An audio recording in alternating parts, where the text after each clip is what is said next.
Hi, and welcome to today's video where we are going to be talking about why burnout impacts your decision making. Why burnout impacts your decision making.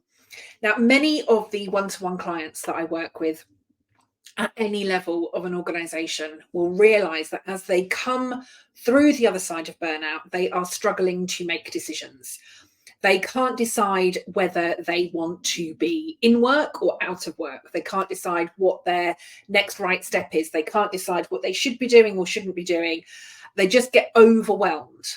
It's like this decision fatigue has totally taken its toll, and they just find themselves not being able to make any kind of decisions. This, sadly, is one of the outcomes of burnout. Burnout can impact our brain in the same way as trauma, and as a result, it can impact our decision-making abilities. But there is some neuroscience to explain really what's happening to our brains at any one point. That's what I'm going to be talking with you about today. I am Kelly Swingler. I'm the burnoutologist. I have been working with, studying and researching burnout now for over a decade. I experienced one burnout, my first burnout, that made me really seriously ill. I now live with 3 lifelong health conditions. My second burnout almost killed me. But it wasn't that got me focusing on working with, understanding stress, burnout, and everything that is attached to it. Unfortunately, I received a phone call to tell me that my replacement had died whilst away on a leadership residential. 2 days later, I received another telephone conversation to tell me that I hadn't been the first HR director within that particular organisation to become seriously ill. And when I realised that there was nobody out there helping, supporting, developing, wanting to prevent any of this within HR, that became my focus.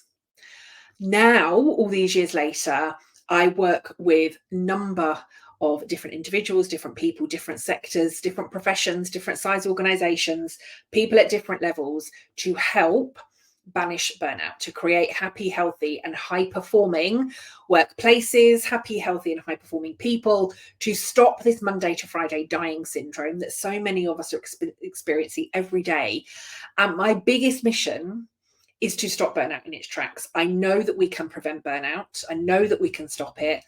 That's what I'm on a mission to do. So today, why is burnout impacting your decision making? I'm going to bring you to my trusty ball.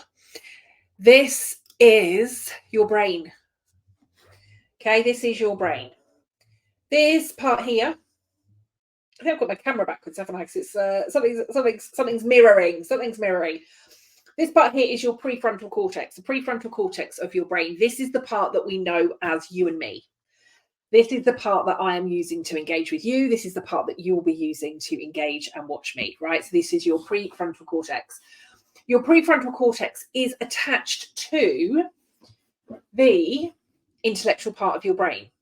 The intellectual part of your brain is the part where you will be able to come up with ideas. It's where it's creative, it's idea focused, it's solution focused, it's the innovative, happy, healthy, high performing part of your brain. When your stress levels are low, you are operating and working from the intellectual part of your brain. This is how you can make decisions, you can make judgments, you might be able to hear, act, and pay attention to your intuition more. You'll be more positive, you'll be jumping out of bed in the mornings, you'll be excited to get things done. So the intellectual part of your brain is the dominant part of your brain when your stress levels are low. So normal everyday stress, managing your stress really, really well, you are operating from the intellectual part of your brain. The intellectual part is also connected to this primitive part of your brain. And when your stress levels increase, you are operating from this primitive part of your brain. Now, the central part of the primitive part of the brain is your amygdala. This is your fight, flight, freeze response. Yeah, all of that comes from and is operated by your amygdala. Your hippocampus is then where your patterns and behaviors are formed. So that's really your like inbuilt hard drive, right? That's the computer hard drive. Or if we go even further back than that, if we go back to analog, that's your filing cabinet full of all of those files, paper, every single thing that you have done. And then we have your hypothalamus. This is your chemicals and reactions. So your chemical reactions, all of the chemicals that keep you going, right? Your adrenaline, your cortisol, all of those hormones are being triggered from here. Okay, so the primitive part of the brain, the higher the stress, the more we move into the primitive part of our brain, where we have our fight, flight, freeze, where we have our patterns and behaviors, and where we have all of our chemical reactions. Low stress, intellectual part of our brain, all of the answers, all of the positive thoughts, all of the creativity. So if we think about burnout, burnout is, by its nature, chronic stress. The World Health Organization described it as chronic workplace stress. They said it was a workplace phenomenon. But there is research and studies out there that says that burnout does not just have to be work related. So, high stress, we move into the primitive part of our brain. Fight, flight, freeze, chemicals, and previous patterns and behaviors. Low levels of stress, we're in the intellectual part of our brain where we can be positive, happy, healthy, high performing, creative. We can make decisions, we can come up with solutions. Burnout is chronic stress.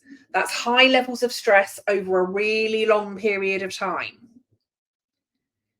The more we are in that period of chronic stress, so high stress over a long period, the more likely we are to be spending all of our time in that primitive part of our brain. And the primitive part of our brain is only designed to keep us safe, right? It's our inbuilt safety mechanism. The ideas, the creativity all come from the intellectual part of our brain. And the intellectual part of our brain is only effective when we are in low stress situations. So if we are at burnout, we can't access the part of our brain where the creativity, the ideas and solutions come from. What's happening is we've got all those stress hormones going. We're in constant fight, flight, freeze mode. So we're constantly on the lookout. We're on red alert, looking for the next piece of danger. And our brain is looking for our previous patterns and behaviors. It's going through that hard drive. It's going through that filing cabinet. It's looking for all of the patterns and behaviors that we did last time in the past that kept us safe and allowed us to be here today. So if what we did last time was go to the pub after work and drink a bottle of wine, that's what we'll be doing. If what we did last time was eat a box of donuts, that's what we're doing. If what we did last time was stay up until 3 o'clock in the morning scrolling emails, that's what it will continue to do. It's not able to look for different ways because its only function is to keep us safe. It's the part that kicks in, right? If I still say to this day, right, I'm not a runner. I used to do quite a lot of running at school. I haven't run any distance for a long period of time. But I know now, if some kind of wild animal were to come running towards me, I would run, right? I would run for my life. And my body and my brain would allow me to make that happen. When we hear of stories, right, of superhuman strength, where people have been able to lift cars to, I don't know, where kids have been trapped underneath or whatever, that's what's happening. It's that mechanism that allows our body and our mind to give us everything that we need to keep us safe. It doesn't think. If I said to you, go and pick a car up, you put, oh no, you know, I'd need a crane, I'd need a this, I'd need a that. It's not thinking. But there will be something in us that gives us that strength, just allows us to do it. When we say I just did it without thinking, that is that part of the brain that's trying to keep you safe. So within your organization, if you are recognizing that nobody wants to make a decision, Nobody wants to be held accountable. You are sat in meetings going over the same conversations time and time again, and you think you've come up with a solution, you think you found the decision, and then you're back having the same conversation an hour later, a day later, a week later, a month later. You're like, what's that happening? I want you to literally ask everybody around that table where they are at from their stress perspective.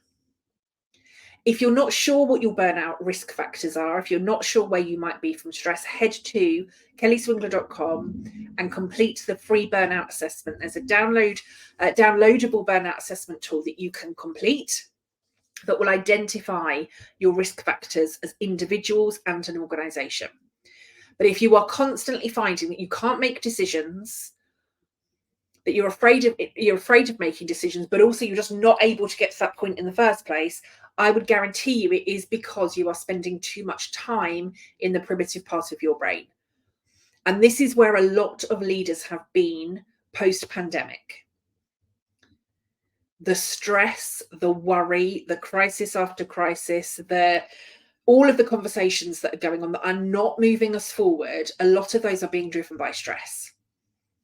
We are at this point where we need this collective breath, this collective pause, where we need to be managing more effectively our stress levels, where we need different ways of working to help us reduce and eliminate our burnout risk. We can prevent burnout. You can be more effective. You can make more decisions. You can be more innovative and more creative, but you need to be operating from the intellectual part of your brain. And the intellectual part of your brain is only accessible when your stress levels are low. So if stress is right the way across your organization, there is no creativity, there's no solutions, there's no answers, there's no decisions. If that's where you're at, head to kellyswingler.com, download the free burnout assessment tool, have a look at your burnout risks. And if you need any help after that, head back to kellyswingler.com, give me a shout, and let's see what I can help you to do to manage burnout in this changing world of work. For now, I will say goodbye. I hope that's been useful for today, and I'll see you again in the next video. Take care for now. Bye-bye.